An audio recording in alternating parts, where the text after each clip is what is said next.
Welcome to the orientation presentation of the Leader Evaluation and Support Plan. This presentation is brought to you by the State Department of Education in collaboration with the RESC Alliance and CAS. It is intended to provide you with an overview of the 2023 Connecticut Guidelines for Educator and Leader Evaluation and Support, along with an overview of the accompanying Connecticut Leader Evaluation and Support Plan. Please feel free to reach out to your local RESCs, CAS, or State Department of Education contacts for technical assistance as you unfold the process in your district and schools. The contact for each organization is listed at the end of the presentation. The development of the Connecticut Guidelines 2023 was the result of a collaborative effort among multiple statewide stakeholder groups that comprise the State EES Council. The Connecticut Guidelines 2023 provide the framework for the development of the Connecticut Leader and Educator Evaluation and Support Plan, which emphasizes a continuous learning process for our leaders and educators to focus on areas of growth that ultimately support students that you serve. The driving vision for the Leader and Educator Evaluation and Support Plan is that all Connecticut educators and leaders have the opportunity for continuous learning and feedback to develop and grow both individually and collectively through the Educator and Evaluation and Support system so that all Connecticut students experience growth and success. Notice a few key words that indicate a shift in practice, continuous learning, feedback, individually and collectively, and most importantly, growth. These are key shifts in the process of evaluation and support. Based in research and best practice from across the United States, the Connecticut Guidelines identify 7 guiding principles which formed the foundation for the development of the Evaluation and Support Plan model.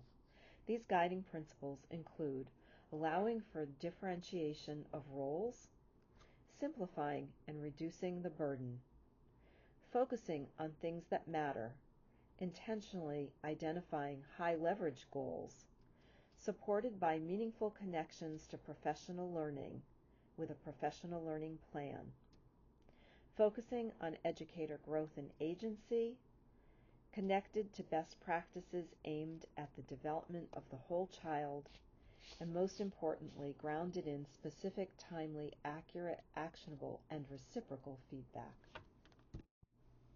The Connecticut Guidelines 2023 include these 6 components.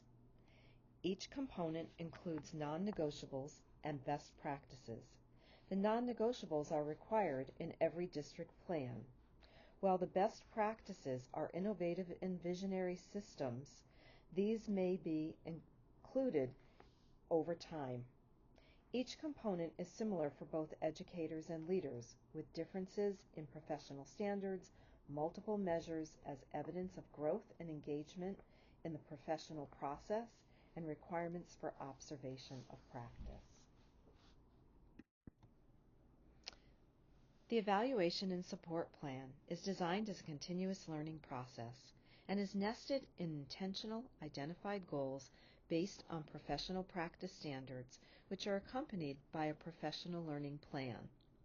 As you will see from this graphic, high-quality professional learning for leaders develops a leader's knowledge, skills, and beliefs, which can then be applied to leadership practice, ultimately addressing the growth of educator practice and student learning growth and achievement. The Connecticut Guidelines 2023 represents these 4 major shifts, which represent current research and best practices for leaders and educators and will lead to high-quality professional practice. The first shift is agency and ownership, from individual compliance to collaboration, trust, and commitment.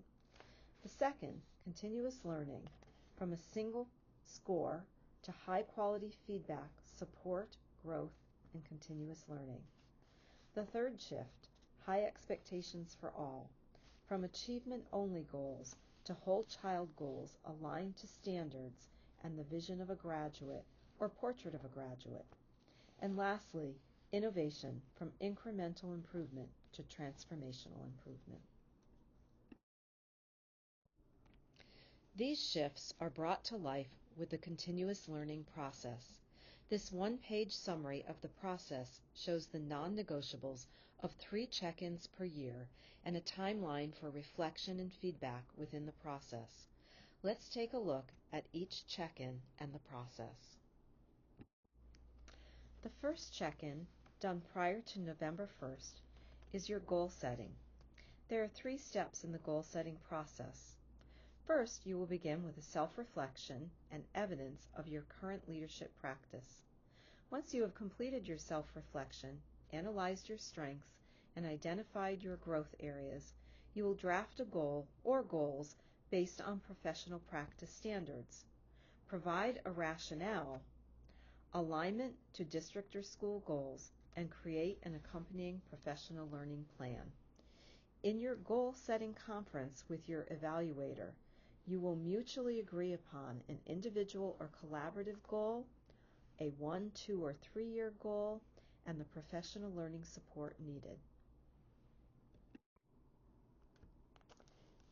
A leader's goals are based on a set of agreed-upon professional practice standards. The 2 identified here allow for the differentiation of leadership roles within a district. While a single-point rubric is best practice, the benefits of using a single-point rubric include the evaluator's ability to provide focused feedback and allows the evaluatee to focus on the feedback versus the score. As you consider your leadership goals, one of the shifts in the process is a focus on high-leverage goals. High-leverage leadership goals are based on professional practice standards and are transferable across roles, disciplines, and positions, and are aligned to a strategic focus. They address strategies for development of human capital, the people within your organization, the knowledge and skills of instruction, curriculum, instruction, and assessment, and organizational management that transcends schools. This focus on high-leverage goals allows you to consider a collaborative development process and consideration for goals that span 1, 2, or 3 years. Once your goals have been mutually agreed upon with your evaluator, you're ready to schedule an observation of professional practice or site visits. Depending upon your time within the district and your time within your role, you would either fall into Cohort 1 or Cohort 2. Cohort 1 is new leadership to their role within the first 3 years or new to the LEA for the first 3 years. Cohort 2 are leaders who have successfully completed Cohort 1 in their current district. Whether you are in Cohort 1 or Cohort 2, you would have observations of professional practice or site visit. A site visit provides an opportunity for observation and dialogue with the leader that may include, but is not limited to, leader engagement with educators, families, and other partners in the work with a focus on the leader's goal. Unlike previous processes, the site visit is based intentionally on the identified goal that was set aligned to a professional practice standard.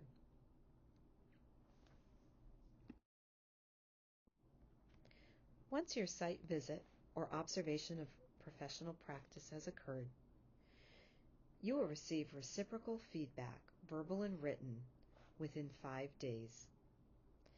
Your evaluator will focus feedback on your high-leverage goal, provide specific, timely, accurate, actionable, and reciprocal feedback. Through the dialogue, you will have an opportunity to self-reflect, an opportunity to monitor, adjust, and revise your professional practice goal and professional practice learning plan in collaboration with your evaluator based on evidence and feedback.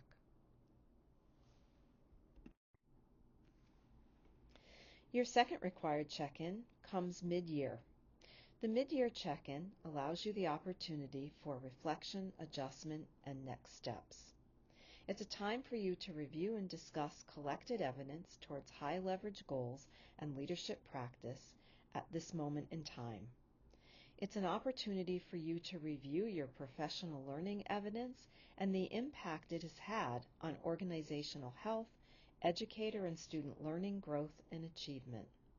The mid-year conference with your evaluator allows you the opportunity to discuss their evidence, reflection, and feedback from their site visits or observations of professional practice to this moment in time as well. Through your reciprocal conversation, you can adjust and revise either your goal or your professional learning plan, or both, as needed, as you plan towards your third check-in. Your third required check-in occurs at the end of the year. Like the mid-year check-in, it provides the opportunity for reflection and reciprocal dialogue of your professional learning, its impact on leadership practice, organizational health, and educators and student learning growth and achievement at this point in time. Through your self-reflection and dialogue with your evaluator, if you have a multiple year goal, you may adjust, revise, and/or plan next steps that will lead you into the next year. Your evaluator will provide you with a written summary that includes the distinction of successful completion of the evaluation process. In order for a leader to successfully complete the evaluation process, their self-reflection must be supported with evidence in regards to the following elements: the development of new learning and the impact of that new learning on their leadership practice and high leverage goal, the impact of their new learning and practice on the organization's growth, educator growth, and student outcomes, and impact on community, as well as next steps. Two non-negotiables within the Connecticut Guidelines 2023 require all district plans to have tiered supports and a dispute resolution. Tiered supports are targeted professional learning supports to improve practice over time. Leaders and their evaluators thoughtfully consider and apply 3 tiers of support as appropriate within the evaluation process. All 3 tiers of support must be implemented prior to the development of a corrective support plan. The dispute resolution is a process to secure equitable solutions to the occasional disagreements that arise related to the evaluation process. Whether you've watched this orientation individually or in a facilitated group, this is an opportunity for you to pause and reflect on what you have learned from this orientation. Consider any questions that you may have and what your next steps will be. The Connecticut State Department of Education, in collaboration with the RESC Alliance and CAS, is available to provide technical assistance to leaders for any aspect of the evaluation and support continuous learning process. Please feel free to reach out to us. Wishing you all the best for a successful year.